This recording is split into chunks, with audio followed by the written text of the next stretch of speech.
Shalom Bapak Ibu, saudari-saudari sekalian.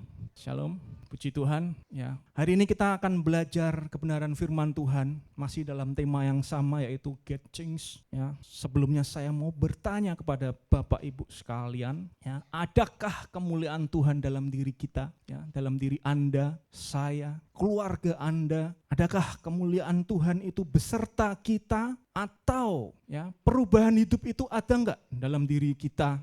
Perubahan hidup yang bagaimana yang diinginkan Tuhan? Tentu yang memuliakan nama Tuhan. Amin. Tetapi hari ini kita akan belajar tentang kisah istri Pinehas, ya, yang kehilangan kemuliaan Tuhan. Tanpa kemuliaan Tuhan kita ini sebenarnya tidak bisa apa-apa. Mari kita buka Alkitab kita, ya. Perubahan apa saja yang kita alami, dan sudahkah kehidupan kita ini sebenarnya memuliakan Tuhan? Ya, hari ini khotbahnya saya beri judul perubahan tanpa kemuliaan. Jangan sampai kita hidup kita berubah tetapi tidak ada kemuliaan Tuhan di dalam hidup kita. Ya. Mari kita buka 1 Samuel 4 ayat 10-22. Ya, saya akan membacakan. Lalu berperanglah orang Filistin sehingga orang Israel terpukul kalah. Mereka melarikan diri masing-masing ke kemahnya. Amatlah besar kekalahan itu. Dari pihak Israel gugur 30.000 orang pasukan berjalan kaki. Dari sebelumnya ada pertempuran yang pertama yang menewaskan 4.000 orang, sekarang makin parah menjadi 30.000 orang. Ya, ayat 11, lagi pula tabut Allah dirampas dan kedua anak Eli, Hofni dan Pinehas tewas. Seorang dari suku Benyamin lari dari barisan pertempuran dan pada hari itu juga ia sampai ke Silo dengan pakaian terkoyak-koyak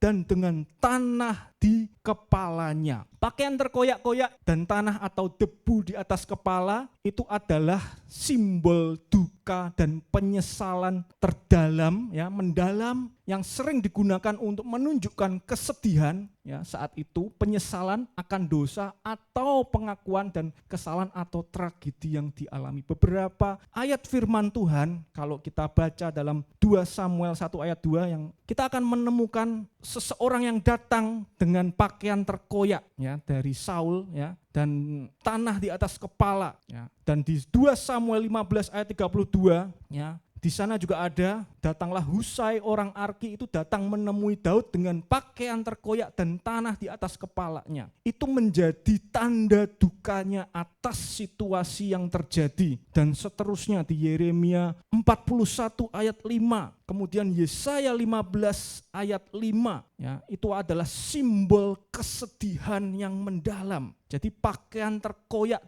dan tanah di atas kepala itu adalah simbol yang kuat dalam Alkitab yang digunakan untuk menunjukkan kesedihan yang mendalam. Ya. Dan ayat 13, ketika ia sampai, Eli ini dikatakan sedang apa?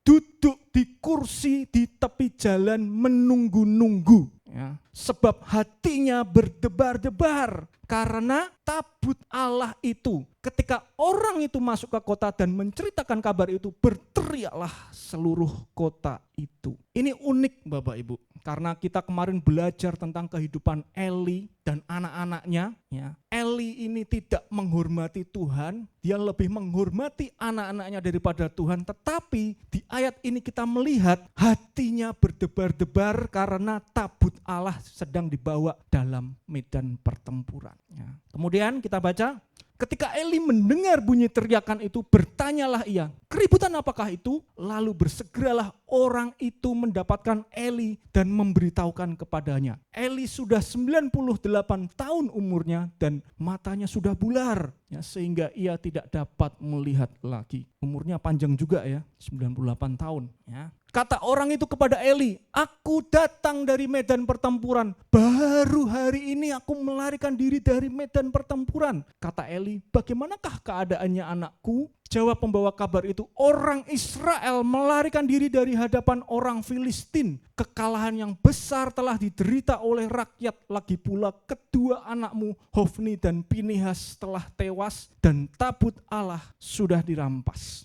Ketika disebutnya tabut Allah itu, jatuhlah Eli telentang dari kursi di sebelah pintu gerbang.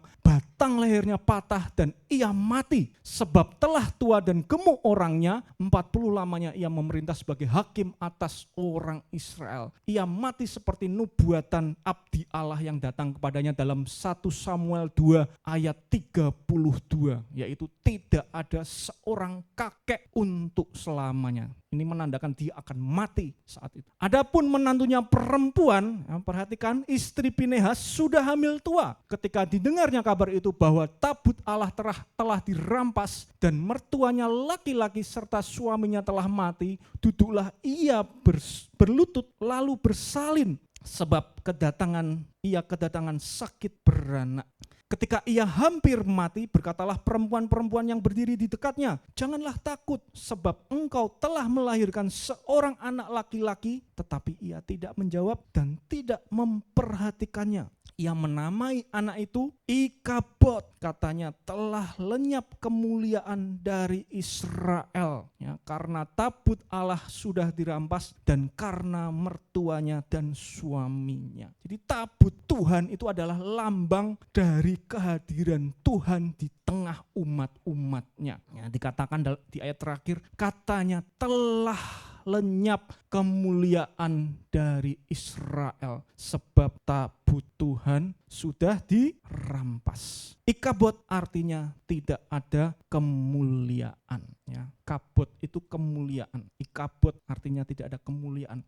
Kemuliaan Israel adalah ketika Allah dan manifestasinya, manifestasi kehadirannya di bumi ini, di tengah-tengah umatnya. Jadi ketika itu, ya, bangsa-bangsa lain selain bangsa Israel mulai mengenal Allah yang benar melalui bangsa Israel. Kemuliaan Allah itu dinyatakan oleh kehadirannya di tengah-tengah umat Israel. Tetapi ketika kita membaca kisah ini, ya, tabut Tuhan yang merupakan simbol dari kehadiran Tuhan itu dirampas oleh orang Filistin. Hari ini Tuhan menegur kita sangat keras, ya. Bagaimana kita yang seharusnya menjadi bait Allah dan kemuliaan Allah itu ada di dalam diri kita, menyatakan kemuliaan Allah itu di sekitar kita, tetapi dikatakan Ikabod, tidak ada kemuliaan. Mengapa? Jangan sampai ini terlambat terjadi di tempat kita, ya. Kematian Hofni dan Pinehas serta terampasnya tabut perjanjian menekankan bahwa Allah itu akan menghakimi, yaitu mendatangkan bencana pribadi atas seseorang dan menarik kemuliaannya dari mereka yang menerima para pemimpin rohani yang amoral, ya. Apa itu kemuliaan Tuhan? Ada yang tahu? Dalam Roma 3 ayat 23 dikatakan, karena semua orang telah berbuat dosa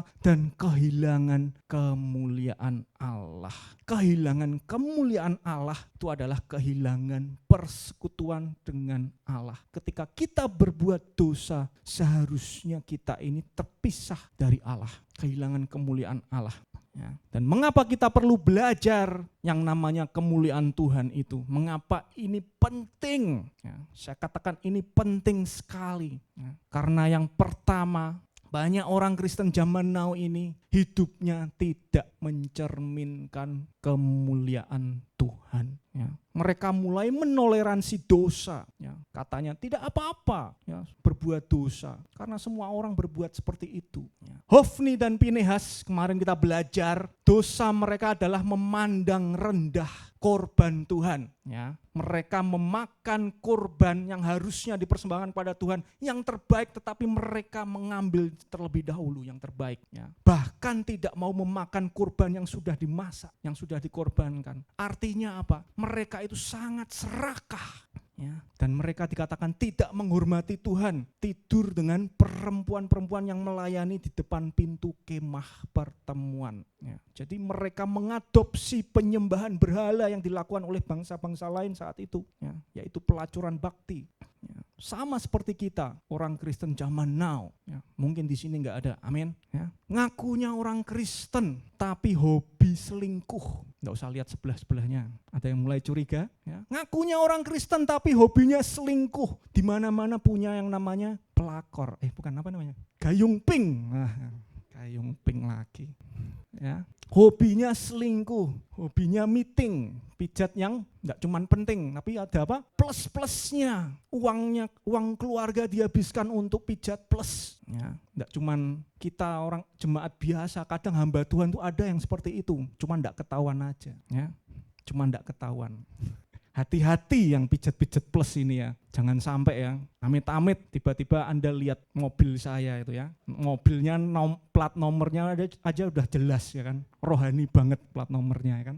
Parkir di tempat spa. Waduh, memalukan. Muka Anda mau ditaruh di mana coba? Ya kan? Pijat plus.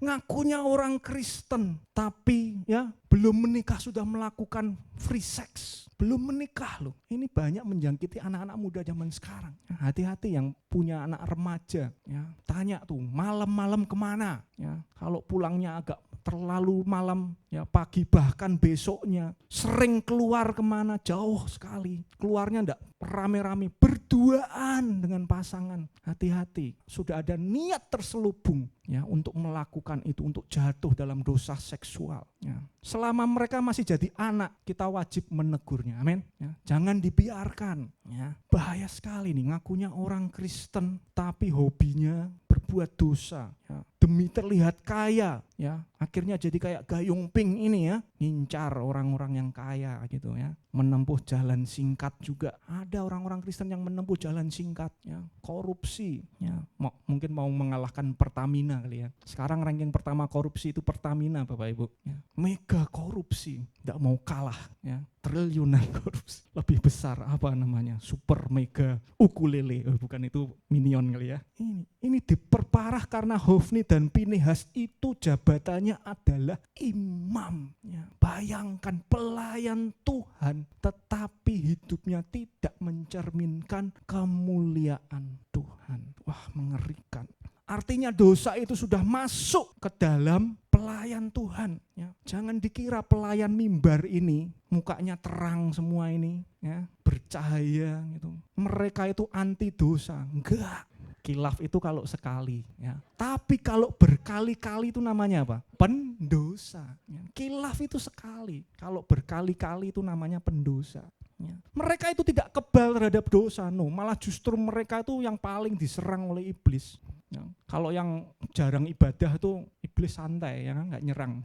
Nah itu sudah jatuh duluan pasti. Kalau yang sering ibadah, apalagi pelayanan itu rentan terhadap dosa. Ya.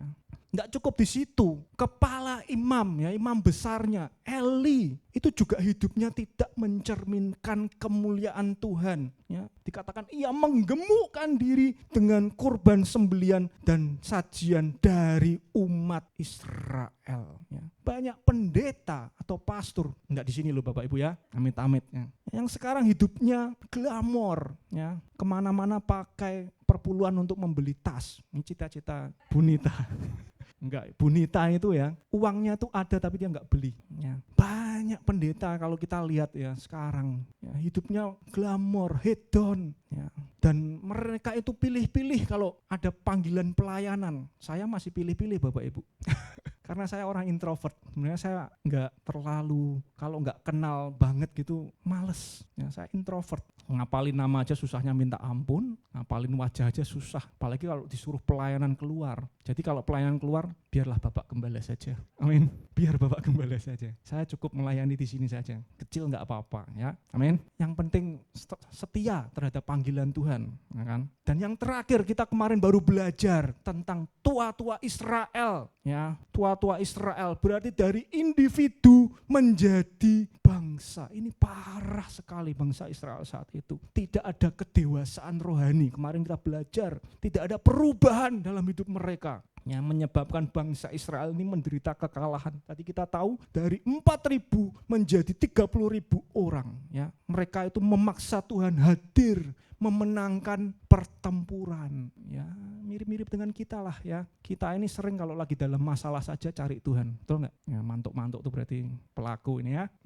Kalau lagi dalam masalah saja sering cari Tuhan. Kalau enggak lagi masalah, hidupnya nyaman, ya, enggak cari Tuhan dengan sungguh-sungguh. Ya, ngeri nih. Sampai akhirnya ya ini membawa tabut perjanjian ke tengah pertempuran. Ya, Orang-orang zaman dulu kalau perang memang banyak membawa simbol-simbol dewa mereka maju ke dalam perang. Ya, orang Filistin itu kalau perang membawa dewa mereka, dewa Dagon. Ya, orang Romawi di perisainya ada gambar dewanya. Ya, orang Mesir ya, membawa dewa perang mereka ke dalam pertempuran, dewa Horus. Ya, perisainya, senjatanya, panji-panjinya, benderanya itu dewa mereka. Mereka meniru bangsa lain, membawa tabut perjanjian ke dalam pertempuran. Ya. Kemuliaan Tuhan itu ya bukan dengan cara kita ini tiru-tiru bangsa lain, bukan dengan cara kita ini tiru-tiru orang lain di luar Kristus sana. Ya. Orang Israel saat itu meniru kemuliaan dari bangsa lain, ya, bukan dari Tuhan. Ya. Banyak orang Kristen ini berbondong-bondong untuk memperoleh kemuliaan yang dari dunia,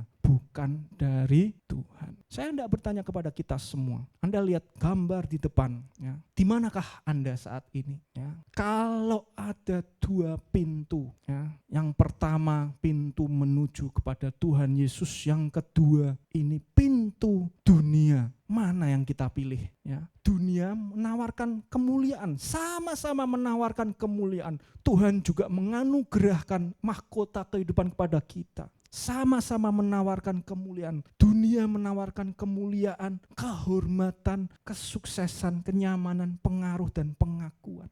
Di manakah kita saat ini?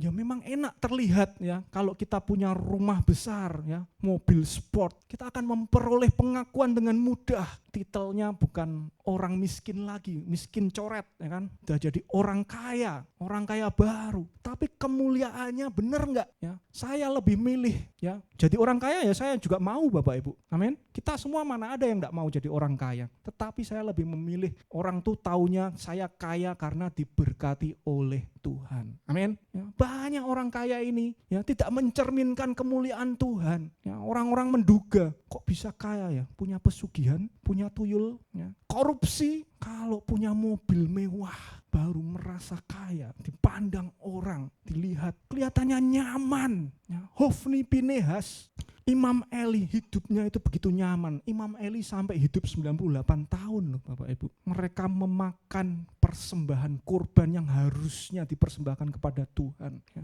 Mereka punya pengaruh. Ya, siapa yang gak mau punya pengaruh ya? Saya pun senang ya kalau ada anak muda tuh taat firman, siapa yang gak senang gitu. Tapi rata-rata kita gak tahu di belakang kita bagaimana, betul? Ya, kehidupan mereka bagaimana, mencerminkan kemuliaan Tuhan atau enggak? Di mana kita? Apakah kita sedang menuju ke pintu ini ya, menjadi salah satu dari orang ini ya? Enggak enak ya. Ibadah, mana enak hari Minggu itu harusnya apa? Nonton Doraemon, betul enggak? Ya masih ada enggak Doraemon? Masih ya. Terus pelayanan, mana enak ya? Pelayan Tuhan, pelayan praise and worship team The Box. Ya, hujan-hujan harus latihan, mana enak ya? Pelayan kids, mana enak ngajarin anak-anak, mana enak ya. Nah ini tanda orang menuju ke Tuhan Yesus, dia suka memberi ya. Tapi ya ini salah satu ciri orang yang memuliakan Tuhan itu suka memberi. Sudahkah kita ini suka memberi ya? Mengampuni ya. Orang yang bersalah kepada kita, enggak enak mengampuni. Kalau bisa mengampuni orang tuh dipajang di koran atau berita gitu loh ya. Saya mengampuni si A ya. Saya tidak jadi menuntut si A dan sebagainya. Lucunya ya, kita ini lebih suka yang dilihat daripada yang tidak terlihat. Betul enggak? Ya betul ya. Kita ini jangan sampai kalah, enggak terlihat. Pelayanan, semua pelayan Tuhan itu harusnya datang lebih awal. Jangan sampai kalah sama orang yang enggak kenal Tuhan ya. Saya aja kalah loh Bapak Ibu. Ada satu orang yang datang lebih awal di tempat ini untuk membersihkan toilet. Itu non-Kristen loh Bapak Ibu. Masa kita ini datangnya terlambat? Nah, coba lihat kanan kiri. Kalau mau ibadah itu bangunnya diatur gitu. Ayo katakan kanan kiri. Bisa bangun pagi enggak? Enggak enak ya. Menderita ya. Bangun pagi. Cuman dari 7 hari cuman sehari datang pagi. Bisa enggak? Yakin. Besok Minggu mau diabsen Bapak Gembala lo ya. Gitu saudara, di manakah Anda sekarang? Hidup kita ini sudah memuliakan Tuhan atau belum? atau kita ini mencari kemuliaan dari dunia. Ya, kita berusaha keras untuk diakui sampai kita ini meninggalkan ibadah. Banyak anak muda ini sering ya hanya untuk memperoleh pengakuan mereka meninggalkan ibadah. Ibadah kita kepagian, ya. Jam 8 tuh kepagian gak menurut saudara? Enggak kan? Kalau kepagian nanti 2 kali ibadah. Amin. Yang kedua, Bapak Ibu, ya. Mengapa kemuliaan Tuhan itu penting? Karena orang Kristen itu mulai terdistorsi dengan dunia. Mereka menormalisasi dosa. Tidak apa-apa berbuat dosa karena yang lain juga melakukannya. Banyak orang Kristen yang kedua ini zaman now mengejar kemuliaan yang dunia tawarkan. Kemuliaan dari dunia ya. Kalau dilihat ya, manusia itu cenderung memilih yang terlihat daripada yang tidak terlihat. Ya, yang tidak terlihat itu apa? Contohnya kita membangun relasi dengan Tuhan di rumah, berdoa. Mana ada kita berdoa dilihat orang? Betul? Ya, tutuplah pintu kamar berdoa, ambil waktu pribadi dengan Tuhan. Enggak terlihat, tetapi kenapa penting? Ya, karena manusia itu paling suka yang terlihat daripada yang tidak terlihat. Padahal Tuhan itu tidak terlihat. Ironis kan? Lebih suka yang terlihat bajunya bagus, mereknya wow macam-macam. Apa? Zara, apalagi ini, sepatunya Onitsuka. Ini menunjuk kepada saya. Ya, terlihat, saya mau pakai apa saja orang mengira saya kaya. Wes, sombong. Itu tergantung orangnya. Bukan, tapi maksud saya adalah manusia itu sering memilih, ya cenderung memilih yang terlihat daripada yang tidak kelihatan. Ya. Kemuliaan manusia itu didapat dari sifat-sifat terpuji, ya, kejujuran, kebijaksanaan, kerendahan hati, kemurahan hati. Dan ketika kita menjalin relasi dengan orang itu sering digunakan untuk merujuk kepada orang yang memiliki kedudukan tinggi dalam masyarakat atau pemerintahan, biasanya bangsawan atau raja, atau yang sering disebut yang mulia. Ya, hakim itu kan kita sering menyebutnya yang mulia. Orang-orang tuh seneng diberi titel seperti itu, yang mulia. Pastor yang mulia nggak ada ya, untung ya. Tapi yang nggak kelihatan, yang spiritual ini loh, ya, ini harusnya ada dalam diri kita. Berapa banyak orang Kristen yang di rumah itu tidak pernah menjalin relasi dengan Tuhan dengan sungguh-sungguh. Doa boro-boro, cuman doa makan, iling sama Tuhan pas makan doang. Ya memang sih ada ayat firman Tuhan, jikalau engkau makan dan minum engkau harus memuliakan Tuhan, memang ada sih. Tapi masa sebatas itu relasi kita dengan Tuhan? Tuhan itu sebenarnya sudah tahu segala pergumulan kita. Ya, tetapi kenapa kita harus berdoa? Karena yang dibutuhkan Tuhan adalah relasi. Tuhan itu adalah Tuhan yang dinamis. Dia selalu hadir untuk kita. Dalam doa itu hanya seorang anak yang berani meminta segelas air jam 3 pagi kepada seorang raja. Itu adalah privilege kita. Kenapa kita tidak pernah berdoa? Mau berdoa? Jangan sampai saya ngabseni loh Bapak Ibu ya. Berdoa. Temperamen, marah-marah. Apakah itu mencerminkan kemuliaan Tuhan? Enggak. Orang akan menjadi shock, kaget. Saya selama pernikahan dengan istri saya ya, yang saya cintai, ya, yang tiap hari selalu bertanya, kamu sayang aku enggak? Itu pertanyaan retoris. Enggak dijawab, kena. Dijawab cepat, kena juga. Saya daripada dia bertanya duluan, mending saya tanya, kamu sayang aku enggak? Jangan heran loh ya. Besok-besok kalau anak muda ini berkeluarga, istrimu ya akan bertanya tiap hari, kamu sayang aku enggak? Bukan untuk validasi Bapak Ibu. Untuk apa coba? Mengingatkan katanya. Ya, sayang apa enggak? Nah ini loh, manusia itu cenderung memilih yang terlihat, yang terucap. Ya, istri lebih suka mendengar suaminya berkata I love you daripada kita ini sebagai suami itu diam saja. Betul enggak? Untuk memuliakan Tuhan, ya, kita harus belajar dari hal-hal yang tidak terlihat, yang spiritual ini. Ya, dalam 2 Korintus 3 ayat 18 dikatakan, dan kita semua mencerminkan kemuliaan Tuhan dengan muka yang tidak terselubung. Dan karena kemuliaan itu datangnya dari siapa? Tuhan. Yang adalah roh, berarti tidak kelihatan. Maka kita diubah menjadi serupa dengan gambarnya dalam kemuliaan yang semakin besar. Ya, orang Kristen itu kemuliaannya sebenarnya datangnya dari Tuhan, bukan dari usaha kita. Ya, kalau ada orang mengenal Anda baik baik, Anda luar biasa, murah hati. Itu semua datangnya dari Tuhan. Kalau Tuhan izinkan pujian itu datang kepada kita, itu dari Tuhan semuanya. Bukan karena usaha kita. Yang ngajarin murah hati, yang ngajarin memberi siapa? Kalau bukan Tuhan. Betul enggak? Dan bukan karena banyaknya materi atau harta kita, sehingga kita ini dianggap mulia. Anda boleh kaya di hadapan manusia, terlihat mentereng, terlihat lebih mulia. Tapi kalau tidak pernah bergantung kepada Tuhan, percuma. Banyak orang kaya ini, bahkan firman Tuhan mengatakan orang kaya ini susah masuk dalam kerajaan Allah. Karena apa? Karena tidak pernah bergantung kepada Tuhan. Mereka punya segalanya. Hati-hati ketika kita ini diberkati Tuhan. Kita ini justru harusnya kalau kita diberkati itu mendekat kepada Tuhan lebih lagi. Karena godaannya itu semakin besar. Tetapi ketika kita diberkati oleh Tuhan, banyak materi, malah menjauh, malah makin sibuk kerja sana, kerja sini, gait investor sana, gait investor sini. Akhirnya apa? Kursinya bolong-bolong nih hari Minggu. Cuman seminggu sekali loh.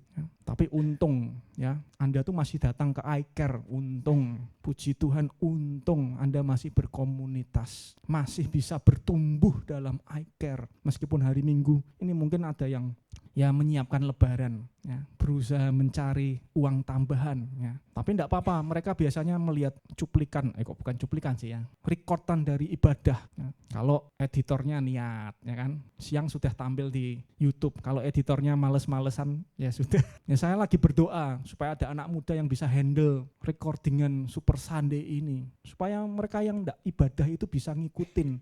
Meskipun ada beberapa orang yang memang lebih suka datang live daripada melihat rekaman ibadah.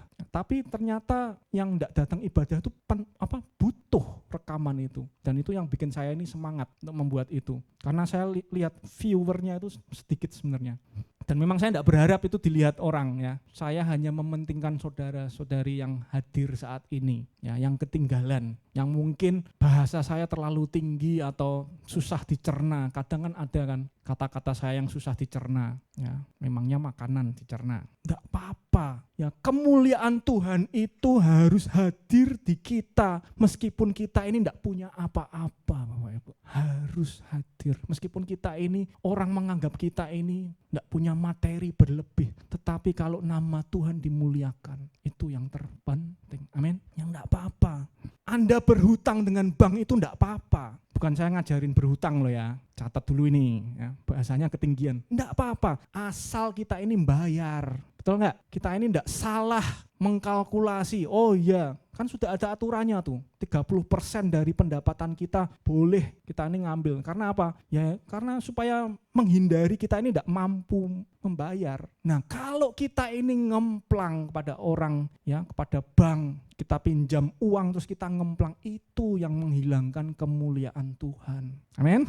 Amsal 29 ayat 15 mengatakan tongkat dan teguran mendatangkan hikmat, tetapi anak yang dibiarkan mempermalukan ibunya. Jadi kemuliaan itu ketika hilang, yang ada adalah rasa malu. Dan ini bisa terjadi tidak cuma di pekerjaan kita, keluarga kita, sama seperti istri Pinehas, mertuanya dan suaminya meninggal, tetapi bisa terjadi kepada anak kita, sehingga ia menamai anaknya Ikabod, artinya tidak ada kemuliaan.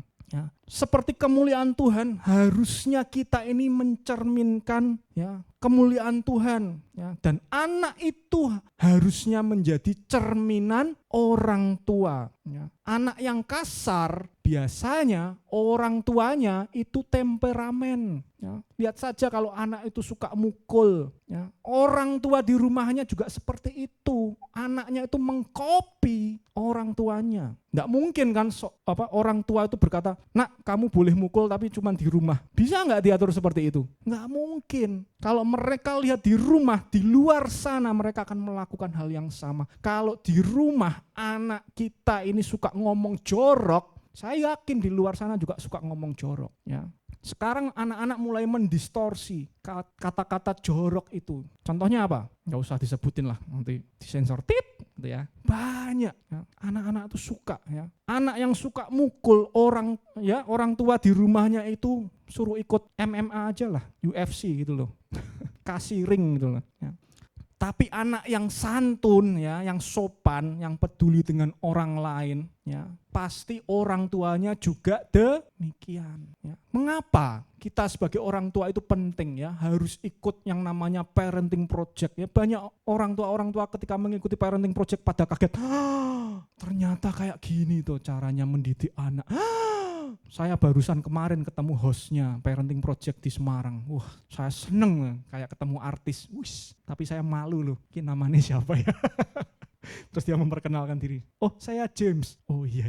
Saya baru ingat namanya James. Ya, mengikuti parenting project itu penting bagi kita supaya tahu kita cara mendidik anak itu seperti apa. Ya, tongkat dan teguran mendatangkan hikmat supaya anak ini mengerti. Ya, apa yang harus dilakukan. Kadang kita ini bukannya kasar, tetapi tongkat dan teguran itu mendatangkan hikmat. Ya, supaya anak ini tidak mempermalukan orang tua. Karena dunia mengajarkan sebaliknya. Kalau kamu ingin menjadi mulia, ingin menjadi orang terpandang, kamu harus nginjak orang di bawah. Dunia mengajarkan demikian. Kalau kita tidak bisa mengajarkan anak-anak kita dengan baik, mereka akan berlaku sama seperti dunia. Ya, jangan dibiarkan. Amin. Ya, mari kita kembali ke firman Tuhan. Ya, ketika melahirkan Ikabod, istri Pinehas itu hampir mati.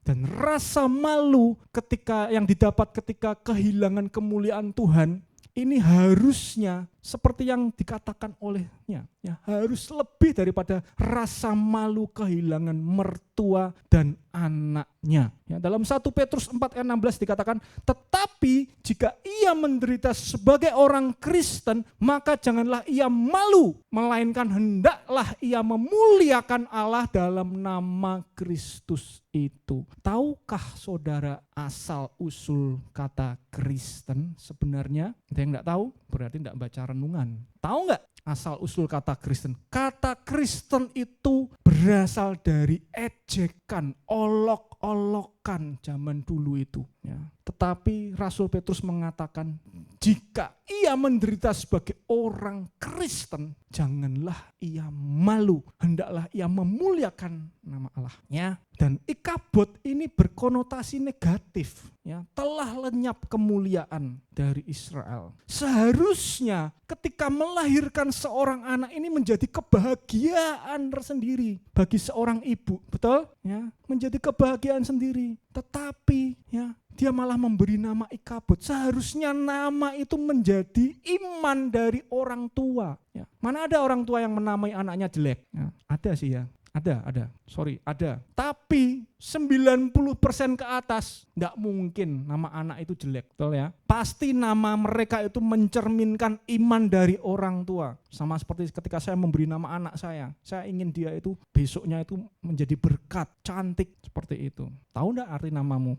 Tetapi istri Pinehas ini memberi nama Ikabod. Karena apa? Dia malu. Ya, kemuliaan Tuhan itu sudah hilang. Dan seharusnya demikian. Rasa malu kehilangan kemuliaan Tuhan itu harus lebih daripada kebahagiaan yang didapat akibat kita ini tidak memuliakan Tuhan. Amin. Harusnya lebih malu. Ya. Banyak orang Kristen ini tidak suka ya label Kristen. Ya. Memang label itu sebenarnya berkonotasi negatif, ejekan, Kristus kecil.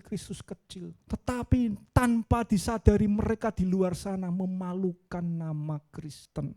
Hidupnya tidak mencerminkan kemuliaan Tuhan, tidak sadar. Ya. Seharusnya menerima jaminan kemuliaan dalam nama Kristus inilah yang membuat kita ini sanggup mengalami berbagai penderitaan, pergumulan hidup, tantangan, bahkan ejekan. Ya.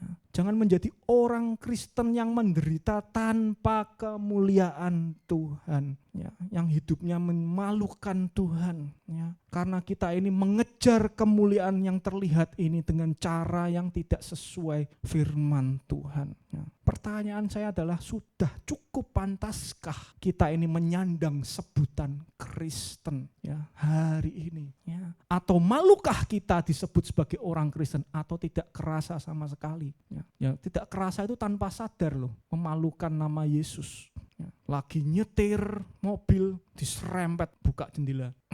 Tip. Ya, plat nomornya rohani lagi. Naomi ya. Ya ampun, orang Kristen kayak gitu. Jangan dipikir seorang pastor pun enggak emosi ketika ada orang lain itu ngawur. Kadang saya juga masih terpancing emosi loh Bapak Ibu. Tetapi untung ada penolong yang sepadan. Ya, langsung plak. Wes enggak usah. Gitu. Coba, enggak ada yang nyangka loh Bapak Ibu. Tiba-tiba orang yang ngawur itu ternyata besok mau berjemaat di IFGF Magelang. Siapa yang nyangka? Ya kan? Enggak ada yang nyangka. Tapi kalau hidup kita enggak bisa jadi berkat, mana mau mereka datang. Kalau mau tempat ini penuh, itu harus dimulai dari kita menjadi berkat terlebih dahulu. Bukan menjadi yang mempermalukan Tuhan. Ya. Orang Kristen ini sukanya mempermalukan Tuhan dengan cara apa? Suka meminta. Ya minta itu enggak salah, tetapi enggak seimbang dengan memberi. Ya. Suka meminta, kalau lagi pergumulan meminta, tapi kalau lagi dalam masalah, ya enggak suka yang namanya mengampuni, memberi. Enggak suka seperti itu. Jangan sampai kita ini sebagai orang Kristen mempermalukan nama Tuhan. Ya. Harus berubah. Katakan harus berubah kanan kiri. Harus berubah. Hebat ini bapak-bapak saat ini. Ya. Maaf ya Pak, Mas Samuel saya singgung sebentar ya. Bapak-bapak ini ya mendengar firman Tuhan beberapa waktu yang lalu. Sekarang mereka membuat grup yang namanya Berkobar. Berhenti merokok bareng-bareng. Patut diapresiasi. Ayo beri tepuk tangan pada bapak-bapak yang niat berhenti merokok. Join grupnya Mas Samuel. Ini loh hidup yang memuliakan nama Tuhan. Ini loh yang Tuhan kehendaki. Ya mungkin masa muda dulu ketika merokok memang enggak tahu. Mungkin meniru orang tua atau ingin terlihat keren. Karena memang semua yang terlihat itu memang kelihatan enak. Tetapi yang enggak terlihat itu begitu menderita. Berhenti merokok 1 hari enggak terlihat, ya kan? Berhenti merokok 2 hari enggak terlihat. Berhenti merokok 7 hari enggak terlihat. Itu yang dilihat oleh Tuhan. Usaha kita untuk memuliakan nama Tuhan itu yang dilihat oleh Tuhan. Jangan malu ketika disebut orang Kristen yang berhenti merokok. Anda harus bangga. Amin. Bangga ya. Kalau di lingkungan ya satu RT ngerokok semua terus Anda enggak merokok seorang diri, bangga. Ini loh orang Kristen enggak ngerokok, bangga, harusnya bangga. Enggak mau terdistorsi oleh yang lain. Amin. Dan kemuliaan dari dunia ini bersifat sementara, kemuliaan yang datangnya dari Tuhan itu bersifat kekal. Ini yang kita biasanya lupakan ya. Disadari atau tidak ya, kerinduan untuk memancarkan kemuliaan Tuhan itu sudah memudar dari orang Kristen. Ya, dalam 2 Korintus 3 ayat 10-11 dikatakan, sebenarnya apa yang dahulu dianggap mulia jika dibandingkan dengan kemuliaan yang mengatasi segala sesuatu ini sama sekali tidak mempunyai arti. Sebab jika yang pudar itu disertai dengan kemuliaan, betapa lebihnya lagi yang tidak pudar itu disertai kemuliaan. Pertanyaannya, mengapa kita berjuang keras untuk mendapatkan kemuliaan dunia? Mengapa orang-orang ini selalu berjuang keras untuk diakui, untuk mendapat status jabatan yang lebih tinggi? Berambisi sampai menghalalkan segala cara, entah menjadi Gayung Pink, mengalahkan korupsi Pertamina. Ya. Mengapa kita berjuang keras mendapatkan kemuliaan dunia? Mengapa kita tidak memperjuangkan yang lebih ini, kemuliaan kekal yang datangnya daripada Tuhan? Amin. Dan kemuliaan itu memiliki nilai tinggi yang tetap dan tahan uji. Jadi ketika kemuliaan yang kita dapat itu pudar, itu kemuliaan yang sementara, bukan yang kemuliaan yang tetap dan tahan uji. Ujian yang datang kepada kita itulah yang memurnikan kemuliaan yang kita dapatkan. Amin. Ya, ketika kita mengalami banyak pergumulan hidup, ya, banyak masalah, itu yang menguji kemuliaan yang akan kita dapatkan kelak. Amin. Anda tidak mendapatkan saat itu juga ketika mengalami pergumulan, mengalami masalah. Orang mungkin akan mencibir Anda. Ya, orang Kristen kok banyak masalah, tidak punya duit, miskin, mungkin.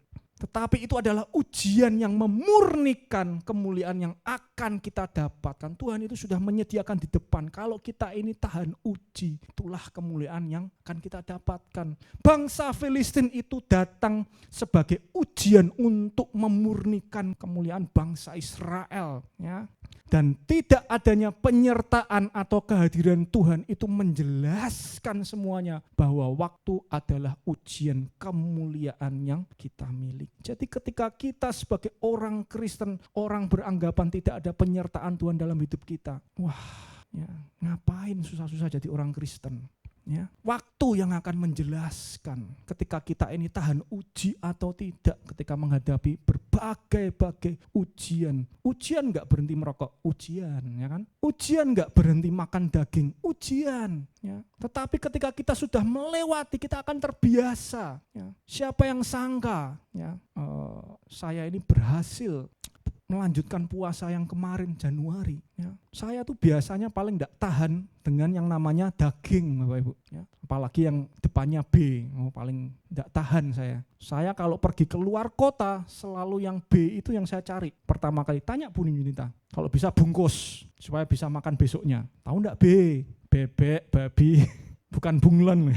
Itu semuanya saya makan. Tapi saya tidak menghindari ikan, ya, karena menurut saya ikan tidak punya kaki, tidak menjejakkan di darat. Kalau babi, bebek, ayam, kambing, sapi, dan seluruhnya itu menjejakkan kaki di darat. Itu saya hindari. Saya biasanya itu ya pusing 7 keliling ketika tidak punya uang mau pingin makan itu loh. Apalagi di depan saya. Tapi ya puji Tuhan bisa tahan tuh. Kemarin ada festival kuliner di Semarang. Saya puter-puter kulinernya. Itu kan makanan banyak non halalnya itu. Ya enggak saya beli itu. Mau cheating itu enggak, puji Tuhan. Ini sama loh. Kayak kita ini melakukan dosa. Ketika kita sudah terbiasa tidak melakukan dosa, maka kita juga akan bisa tahan terhadap dosa itu. Amin. Maka kita akan memuliakan Tuhan. Ketika kita tahan, enggak ngerokok 1 hari, 7 hari, seminggu, sebulan, Anda akan lepas dari rokok seluruhnya. Amin.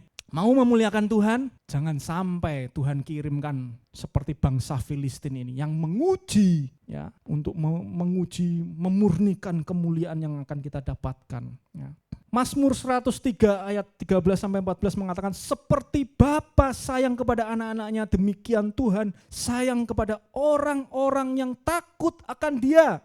Sebab Dia sendiri tahu apa kita, Dia ingat bahwa kita ini debu. Ya. Mazmur 103 ini ayatnya sepertinya tidak mengenakkan, ya. Tetapi begitulah manusia. Kalau Tuhan mau, ketika kita tidak mencerminkan kemuliaan Tuhan, Dia itu ingat kita ini berasal dari apa? Berasal dari debu. Gampang sekali. Tetapi perhatikan, seperti Bapa sayang kepada anak-anaknya, demikian juga Tuhan sayang kepada orang-orang yang takut akan Dia. Kalau pertanyaan ini sebab akibat, celaka kita, ya, celaka. Tetapi ayat ini berhenti. Dia tahu tetapi tidak menghukum kita. Tidak menghukum itu bukan berarti Tuhan itu membiarkan kita hidup bergelimangan dosa loh Bapak Ibu. Selalu ada konsekuensi yang akan kita dapatkan ketika kita ini hidup tidak seturut dengan kehendaknya. Ya, mudah saja kita ini sebenarnya meninggalkan Tuhan dan Tuhan itu meninggalkan kita mudah, tetapi Roh Kudus itu selalu ada dalam diri kita. Dia selalu menunggu kita berbalik kepada Tuhan agar hidup kita ini memuliakan namanya, menjadi cermin kemuliaannya. Ya. Dan jikalau kita memiliki kemuliaan Tuhan, maka sesungguhnya kita ini tidak ada waktu dan alasan untuk berbuat dosa. Ya, orang Kristen yang masih suka bermain-main dengan dosa, secara sendirinya kemuliaan Tuhan itu akan pudar dalam dirinya. Ya, sama seperti yang dialami oleh bangsa Israel, yang dialami oleh Imam Eli, yang dialami oleh anak-anak Imam Eli dan istri Pinehas. Mereka masih bermain-main dengan dosa, tidak menunggu waktu lama untuk kita ini kehilangan kemuliaan Tuhan. Jangan jadi orang Kristen yang masih bermain-main dengan yang namanya dosa. Amin. Hofni dan Pinehas masih bermain-main dengan kekudusan Tuhan, tidak menghormati Tuhan. Imam Eli menggemukkan diri dengan kurban sajian umat Tuhan. Tua-tua dan bangsa Israel menghadirkan Tuhan, menganggap Tuhan hanya sebagai simbol karena mereka lagi butuh kemenangan. Ya, orang Kristen seperti apa kita? Ya, yang hanya berdoa berdoa ketika butuh? Ini loh pertanyaannya. Anda tuh enggak ada bedanya dengan bangsa Israel, tua-tua Israel yang membawa tabut perjanjian ini ke dalam pertempuran. Doa ketika butuh saja. Jangan jadi yang demikian. Amin. Mulai bangun relasi dengan Tuhan. Bangun pagi, berdoa, ngambil waktu pribadi dengan Tuhan. Ya. Cari apa maunya Tuhan. Ya. Baca renungan. Ya. Merenungkan firman Tuhan itu Anda akan mendapat banyak dari situ. Ya.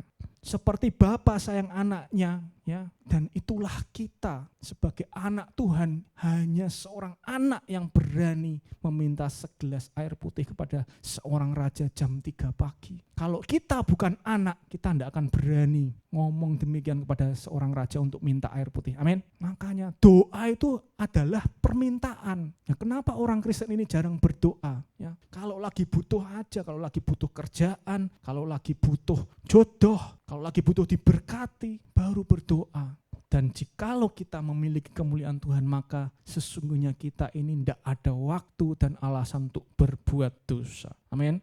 Kunci memancarkan kemuliaan Tuhan itu adalah hati yang berbalik kepada Tuhan. Tadi di 2 Korintus 3 ya, kita membaca dan kita semua mencerminkan kemuliaan Tuhan. Kuncinya itu adalah hati yang berbalik kepada Tuhan. Ya, dalam kalau kita baca ayat sebelumnya, ayat 13 sampai 16, saya bacakan, tidak seperti Musa yang menyelubungi mukanya supaya mata orang-orang Israel jangan melihat hilangnya cahaya yang sementara itu, tetapi pikiran mereka telah menjadi tumpul, sebab sampai hari ini selubung itu masih tetap menyelubungi mereka. Jika mereka membaca perjanjian lama itu tanpa disingkapkan, karena hanya Kristus saja yang dapat menyingkapkannya. Kalau kita tidak pernah mendekat kepada firman Tuhan, yaitu Kristus itu sendiri, kita tidak akan pernah mengerti apa mau Tuhan. Ya, tidak pernah disingkapkan. Bahkan sampai pada hari ini setiap kali mereka membaca kitab Musa, ada selubung yang menutupi hati mereka. Ayat 16 dikatakan,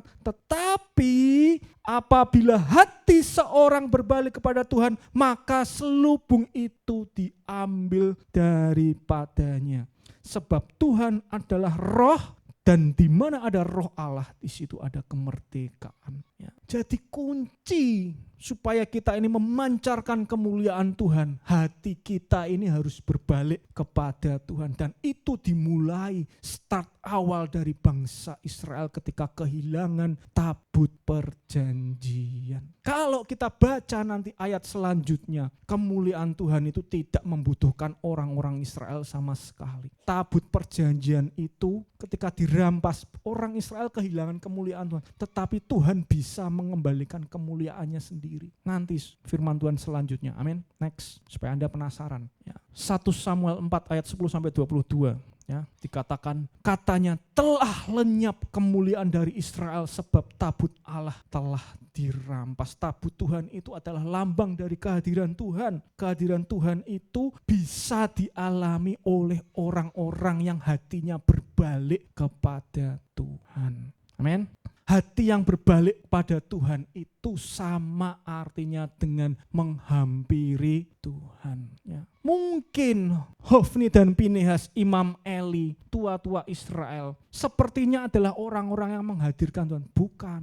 Mereka itu kebetulan saja ada di sana. Jangan menjadi orang Kristen yang kebetulan menghadirkan Tuhan. Kita ini harus sengaja menghampiri Tuhan. Sama seperti yang kalian lakukan hari ini. Datang ke ibadah, tidak bolong-bolong. Itu sama halnya dengan menghampiri Tuhan. Kalian di rumah tidak pernah dilihat orang sedang berdoa, sedang memuji dan menyembah Tuhan, membaca renungan dan sebagainya. Itu yang namanya menghampiri Tuhan, menghadirkan Tuhan. Banyak orang Kristen ini hidupnya memalukan karena tidak pernah menghampiri Tuhan. Dengan sengaja menghadirkan Tuhan. Mereka hanya kebetulan saja berada di sini. Mereka hanya saja kebetulan disebut orang Kristen. Hati-hati ketika kita menyandang predikat Kristen, ketika kita tidak menghampiri Tuhan dengan sungguh-sungguh, ya, itu bukan hati yang berbalik kepada Tuhan. Tahukah Anda bahwa prinsip cermin bekerja itu berdasarkan prinsip hukum pemantulan cahaya? Tahu nggak? Ketika kita berkaca di depan cermin, itu tuh karena cahaya memantulkan bayangan kita. Tanpa cahaya yang cukup, ya, pantulan itu tidak akan efektif. Ya, tadi 2 Korintus 3 ayat 18 mengatakan karena kita mencerminkan kemuliaan Tuhan dengan muka yang tidak terselubung, dan karena kemuliaan itu datangnya daripada Tuhan yang adalah roh, maka kita diubah menjadi serupa dengan gambarnya dalam kemuliaan yang semakin besar. Dan warna hitam itu menyerap cahaya, dan warna putih itu mencerminkan hampir semua spektrum cahaya yang jatuh kepadanya. Makanya anak Tuhan itu harusnya putih, bukan hitam, ya. Dan cermin itu, ketika cermin itu kotor, ada noda, maka bayangan yang terpantul, yang terkena cahaya itu tidak sempurna. Itulah kalau kita berbuat dosa, itu sama artinya cermin kita ini kotor, ada nodanya. Sehingga sinar kemuliaan Tuhan itu tidak bisa kita pantulkan dengan sempurna. Amin. Ya, itulah cermin. Dan cermin yang memiliki noda atau kotoran itu mempengaruhi kualitas pantulan cahaya. Demikian juga ketika kita ini bermain-main dengan dosa. Ya. Demikian pula, ya, ketika kita bermain-main dengan dosa, kemuliaan Tuhan itu akan semakin kecil, bahkan hilang. Ikabod, ya, sebagai penutup, itu tidak berbicara hanya tentang kemuliaan Tuhan, melainkan juga penyertaan Tuhan, yang berarti berbicara tentang hubungan dengan Tuhan dan karakter Tuhan dan hikmat Tuhan yang ada di dalam diri kita. Ya, saya panggil pemain musik WL Singer untuk maju ke depan.